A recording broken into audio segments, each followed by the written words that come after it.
Jes, eli mä voin aloittaa. Ensimmäinen peli takana. Siinä oli tilanteita jonkun verran ja otetaan eka mietteet AC Oulun puolelta. Mitä mieltä olit ensimmäisestä pelistä? No se oli valitettavasti sen näköistä, pahimmillaan ajattelin, että se voi olla, että kun joukkue on tullut aika vasta kasaan, on semmoisia tilanteita, että me ei tunneta toisia, luetaan tilanteita väärin, pelistä puuttuu semmoinen tietty helppous ja jouhevuus, että se oli, pelattiin eka jakson silloin loppupuolella 10 minuuttia älyttömän hyvin ja silloin pitäisi pelata, jos kaveri antaa pallon meille ja saatiin siinä paikan tynkiäkin, mutta sitten ne viimeiset ratkaisut, niin meillä on halukkuutta tehdä maaleja 2-5-30 metristä alapaikoista, jotka mun mielestä ei ole laukaisupaikkoja, että vielä yksi helppo syöttö, yksi helppo ratkaisu ja sitten se olisi tietysti erilaista.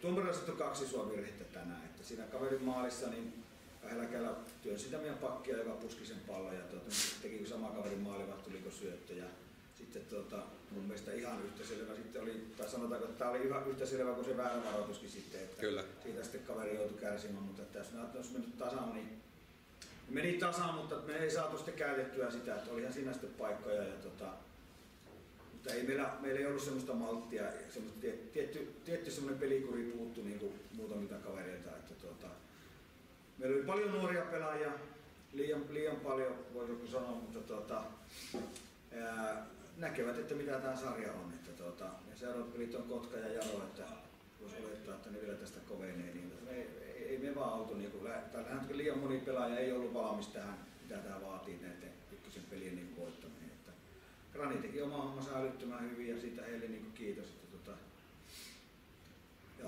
onnittaa, ei tarvitse kiittää varmaan, mutta että sillä lailla kiittää ehkä, että saatiin varmasti oppia tästä, että me tiedettiin miten Grani pelaa ja sillä lailla, mutta että ei pystytty tänään valitettavasti parempaa. Yes. Mites Rami, mitä mieltä ensimmäisestä pelistä? Onnittelut voitosta. Kiitos. Aika lailla mä oon tavallaan samoilla linjoilla siinä, että mun mielestä nimenomaan se meidän joukkueen pelaaminen oli se, joka ratkaisi tänään ton, että me ollaan oltu pitkään yhdessä, meillä on aika selkeät sävelet. Et toki tietysti